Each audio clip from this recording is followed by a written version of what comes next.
Ma'am, सबसे पहले तो हम आपका नाम जानना चाहेंगे, क्या नाम है आपका? मैं रोशनी यादव हूँ, पृथ्वीपुर निवाड़ी विधानसभा से जिला पंचायत सदस्य। जी।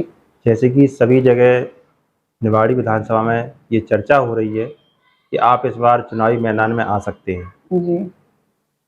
क्या कहना रहेगा आपका?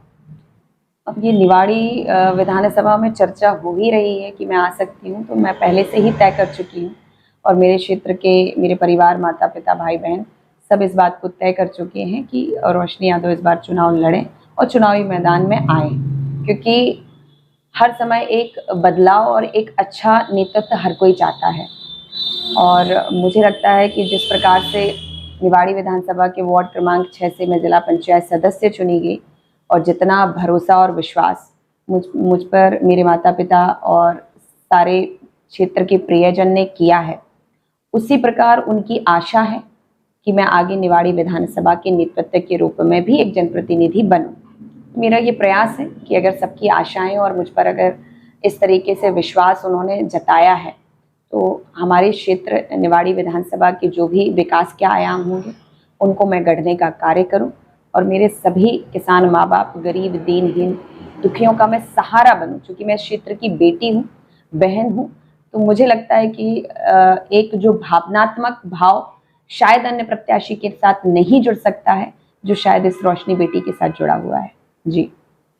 लगातार आप धार्मिक कार्यक्रमों के द्वारा विधानसभा से जुड़े रहते हैं, विधानसभा के लोगों से। जी। तो जनता आपका इतना साथ दे रही, तो आप किस पार्टी में रहकर चुनाव लड़ेंगे? देखिए, जब भी शायद इस निवाड़ी विधानसभा में मुझे लगता है इस तरह के आयोजन बहुत कम हुए हैं और फीका सा नज़र आता रहा।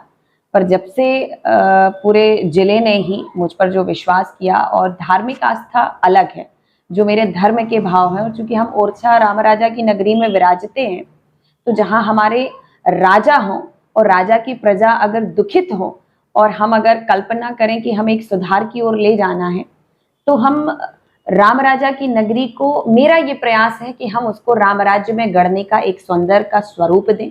चूँकि ओरछा राम राजा की पर्यटन स्थली है और मैंने पूर्व में 2 आयोजन कर चुकी हूँ। इससे पहले भी एक दिव्य दरबार का बागेश्वर धाम सरकार का आयोजन कराया था। तो पूर्ण रूप से मैं ये संदेश देना चाहती हूँ उन लोगों को जिनकी मानसिकता ये गवा देती है कि जब भी कोई नेता अगर कोई प्रोग्राम करता है तो वो उसको राजनीतिक रूप में भुनोता है।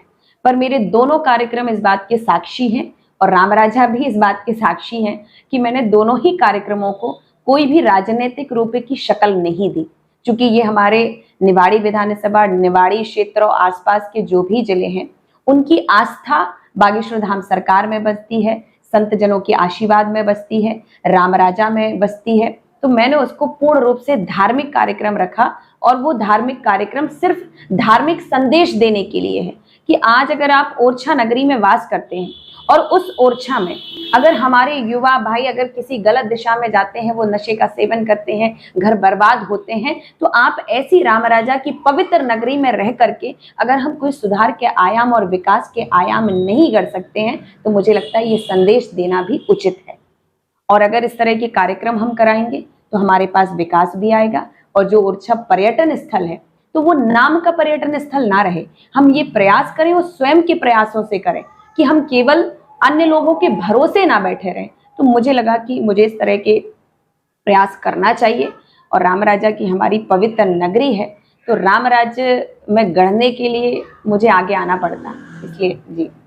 चुनाव लड़ना तो आपका लगभग तय है, जी। लेकिन किस पार्टी से आएंगे ये भी थोड़ा जानना चाहेंगे। चुनाव लड़ना बिल्कुल तय है और इस बार चुनावी मैदान में उतरेंगे, क्योंकि मैंने पूर्व में ही कहा कि जिस प्रकार जिला पंचायत सदस्य के रूप में मुझे लोगों ने चुना और निवाड़ी विधानसभा ही नहीं, अब तो निवाड़ी जिले में सबसे बड़ी जीत का जो सम्मान दिलाया है मेरे परिवारजन ने, मेरे प्रिय क्षेत्र के जन ने, तो उसी आशा और विश्वास के साथ मैं चुनावी मैदान में उतरूंगी और ये समय, उचित समय आने पर ही ये जो भी मेरे परिवार और सभी का जो आशीर्वाद होगा कि मुझे किस रूप में आगे आना है या मेरे लिए क्या सही निर्णय होगा, तो वो जो संदेश देंगे मुझे, मैं उनकी ही मार्गदर्शन पे मैदान में उतर के खड़ी होंगी। और मुझे पूरा विश्वास है कि जिस दिन रोशनी बेटा मैदान में आएगा, ये बहन उनकी मैदान में आएगी, तो इसके साथ राम राजा का आशीर्वाद स्वरूप जीत ही आएगी। जैसे कि आज आप जनता के बीच जा रहे हैं, जनसंपर्क कर रहे हैं, जी। तो इस दौरान आपको जनता से वो कौन-सी मूलभूत समस्या हैं जो आपको सबसे ज़्यादा सुनने को मिल रही हैं? अभी जिस प्रकार से हम, चूँकि मैं भी एक सामान्य किसान परिवार की बेटी हूँ, तो अगर मैं किसानों की ही बात करूँ और गरीब जो हमारे अन्नदाता हैं उनकी बात करूँ, तो इस बुंदेलखंड में सबसे बड़ी विडंबना है कि बारिश का अकाल छाया रहता है और 3-4 साल बारिश नहीं होती है, 1 आध साल बारिश हो जाती है। तो आज तक किसी भी नेता ने या किसी के द्वारा इस बात पर ध्यान नहीं दिया गया कि किसानों की आमदनी को कैसे बढ़ाया जा सके। अगर हर किसान के खेत से नहर निकल जाए और ऐसी नहर की एक परियोजना बना दी जाए, तो मेरा अन्नदाता भी खुशहाल होगा और अन्नदाता खुशहाल है तो अपनी बालक बालिकाओं को खुद की सक्षमता पर पढ़ा लिखा सकते हैं, उसको आगे बढ़ा सकते हैं और अन्नदाता खुश है तो पूरे देश का ही नहीं, प्रदेश का भी, क्षेत्र का भी सारा व्यापारीकरण, सब हर कोई खुश होता है। अगर अन्नदाता की आमदनी अच्छी है तो वो भी अच्छी है। और चूंकि मैं स्वयं एक महिला प्रतिनिधि हूँ, तो मुझे लगता है कि अगर एक महिला सशक्तिकरण की भी बात करी जाए, तो महिलाओं में जिस प्रकार से मेरा जाना होता है और जब मैं देखती हूँ कि बुंदेलखंड, आप भी बुंदेलखंड से ही हैं, तो देख सकते हैं कि आज भी हमारी माता बहनाएं घूंघट के अंदर रहती हैं और जब भी एक कोई पुरुष जनप्रतिनिधि जाता है तो वो अपनी बात को बेझिझक होकर रख भी नहीं पाती। अभी भी वो डरी है, सहमी है, अपने हक की लड़ाई नहीं लड़ पाती हैं, अपने मौलिक अधिकारों को नहीं जान पा रही। तो मुझे लगता है कि उनको आवश्यकता है कि एक सशक्त महिला इस निवाड़ी विधानसभा का प्रतिनिधित्व करे और महिला सशक्तिकरण को आगे लेकर के जाए, स्व सहायता समूह जैसे आयामों को गढ़ें, उनको घर से बाहर निकालने का प्रयास करें।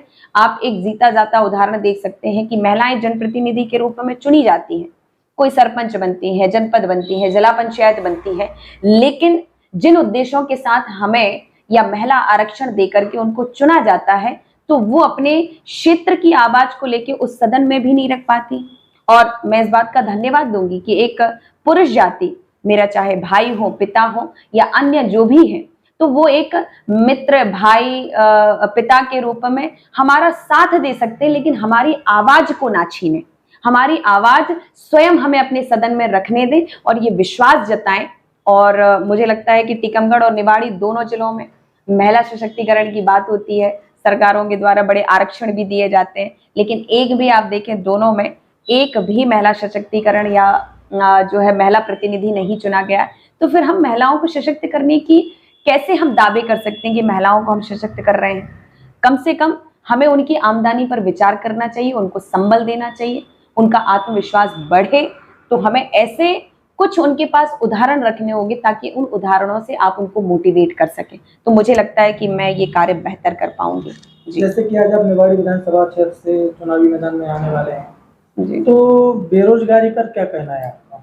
बेरोजगारी के लिए अभी जैसे आपने कहा कि मैंने 2 धार्मिक कार्यक्रम किए हैं और जब देश विदेश में एक चर्चित चेहरा हो और आप इस तरह के कोई भी कार्यक्रम कराते हैं और ओरछा हमारी पर्यटन स्थली है, तो मुझे लगा कि ये संत समागम और बागेश्वर धाम सरकार और इस तरह के कोई भी आयोजन हम करवाते हैं तो उससे हम व्यापार को लाने का भी काम करते हैं, क्योंकि आपके जिले का नाम, आपके विधानसभा का नाम प्रचारित प्रसारित होता है। क्योंकि आप कोई भी बिजनेस करने जाते हैं तो आप उसकी ब्रांडिंग करते हैं।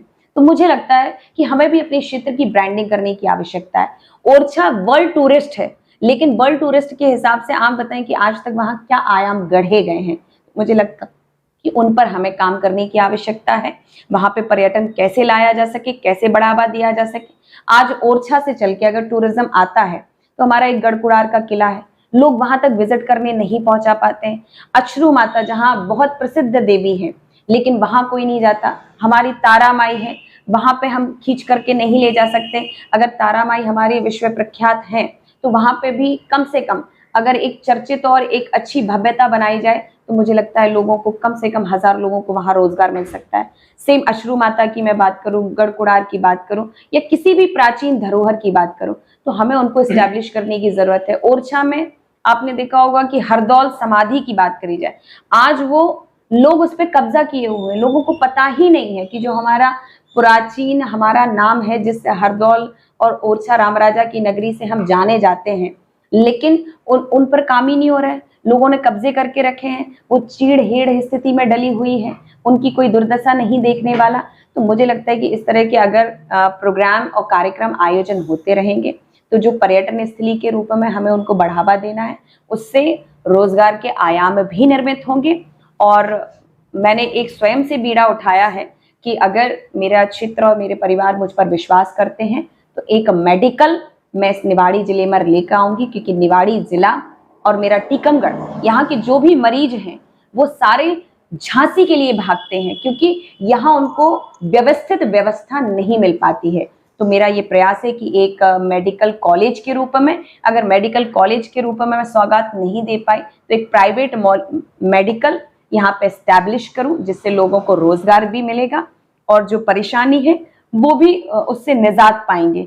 क्योंकि ऐसा सुना है मैंने लोगों से जो गरीब हैं बेचारे, जिनकी आमदनी बहुत अच्छी नहीं है, कि अगर 2000 का इलाज होगा तो शायद उनको 5000 और 10,000 का बिल बनाकर थमा दिया जाता है और वो परेशान होते हैं। इस बात को कोई ध्यान में नहीं देता। और आज शिक्षा की वही स्थिति है कि अगर कोई भी प्रतिनिधि है, हमें जागरूक करने की जरूरत है। आप बेटियों में जाएंगे, आप आदिवासी तबके में जाएंगे, आप दलित तबके में जाएं, तो आप वहां देखेंगे कि बेटियां जागरूक नहीं है। देखिए, सरकारें व्यवस्था बना सकती हैं, लेकिन एक समाज सेवक के रूप में, जनप्रतिनिधि के रूप में आपको स्वयं ये बीड़ा उठाना पड़ेगा कि मुझे अपने क्षेत्र को कैसे बेहतर बनाना है, कैसे उसको जागरूक करना है, कैसे स्वच्छता के आयाम गढ़ने हैं, कैसे उनको स्वस्थ रखना है परिवारों को। तो ये प्रयास एक जनप्रतिनिधि और एक समाज सेवक के दायित्व में रहते हुए उसको संभालना पड़ेगा, और जिन व्यवस्थाओं से आज लोग दूर हैं। जी। अगर निवाड़ी विधानसभा की जनता ने आपको सहयोग किया और आप विधायक पद पर आती हैं, जी, तो वो कौन कौन से मुद्दे रहेंगे सबसे पहले जिस पर आप कदम उठाना चाहेंगे? मेरा सबसे पहला प्रयास रहेगा कि ओरछा रामराजा की पर्यटन स्थली को हम कैसे एक सुंदर रूप दें और वहाँ पर्यटन को बढ़ाया जा सके। और कोरोना के समय में हमने बहुत ही स्थिति खराब होते हुए देखी है, परिवार के बल को छूटते हुए देखा है, ऐसी दयनीय स्थिति देखी है। तो मैं ये चाहूंगी कि निवाड़ी जिले का भी एक हरा भरा सौंदर्यीकरण, जिससे ऑक्सीजन की किसी को कमी ना आए, और अच्छे हम पार्कों का निर्माण करें, जिससे हमारे जो लोग व्यायाम करना चाहते हैं, योगा करना चाहते हैं, वो सुबह जाएं। अन्य लोग परिवार के साथ, बच्चों को भी एक प्लेग्राउंड का एहसास मिले, उनको एक अच्छा जो है वातावरण मिले। तो ये जो प्रमुख मुद्दे हैं, और जो शिक्षा की स्थिति अभी हम क्षेत्र में जाते हैं तो देखते हैं कई इमारतें जर्जर हैं, तो उनकी मरम्मत ठीक से करवाई जाए। बालिकाओं के लिए शौचालयों की व्यवस्था अच्छी हो। और टेरका में एक बड़ा मुद्दा चल रहा है कि उसको नगर पंचायत कैसे किया जाए। तो मेरा ये प्रयास रहेगा कि उस प्रयास में मैं भी अपना कुछ योगदान दे पाऊँ। और मेडिकल की एक बात कही है मैंने, तो मेरा प्रयास रहेगा कि सरकार का और जनता का अगर समर्थन मुझे मिलता है, और तो इसको भी, ये आयाम, इसमें भी मेरा पूरा प्रयास रहेगा। और युवाओं के लिए कैसे रोजगार एस्टेब्लिश किया जाए। आज हम फिटनेस की ओर देखते हैं कि हम बच्चे इस तबके में 10-12th पास करके जाते हैं, पर उनके पास कोई विजन नहीं होता है, उनके पास आगे कोई मोटिवेशनल स्पीकर्स नहीं होते हैं कि उनको एक मार्गदर्शन दे पाए। वो एक सीमित दायरे में होते हैं कि 10th 12th किया, math side, bio side, art side, that's it, खत्म हो गया। उसके बाद मुझे किस डायरेक्शन में, तो इतनी सारी फील्ड्स हैं। अगर हम उनको एक अच्छे वे में जाकर अगर उनको मोटिवेट करते हैं, उनको रास्ता दिखाते हैं, तो मुझे लगता है कि कोई भी युवा बेरोजगार नहीं रह जाएगा। क्योंकि एक पत्रकारिता भी बड़ी फील्ड है, समाज सेवा की भी बड़ी फील्ड है, टूरिज्म भी बहुत बड़ी फील्ड है, ऐसे बहुत सारे क्षेत्र हैं। तो हम सबको, मुझे लगता है कि पूरे क्षेत्र और परिवार के साथ में मिलकर ही, उनके कदम से कदम मिलाकर, उनसे मार्गदर्शन लेकर, उनसे सुझाव लेकर, उनके साथ खड़े रहकर ही मैं काम करूंगी। क्योंकि हम एक हाथ में जिम्मेदारी लेते हैं तो कभी क्षेत्र का विकास होना संभव नहीं है। अगर हम 100 हाथों में बांट करके काम चलते हैं तो विकास होना भी संभव है और ईमानदारी के साथ काम होना भी संभव है। और चैनल के माध्यम से आप समस्त निवाड़ी वासियों को क्या कहना चाहेंगे, क्या संदेश देना मैं चाहते हैं? यही कहूंगी कि आज जो हमारे लोग जिस तरीके से भी परेशान रहते हों, तो मैं ये कहूंगी कि जब भी ये रोशनी आएगी तो निवाड़ी विधानसभा में रोशनी की चमक को ही फैलाएगी।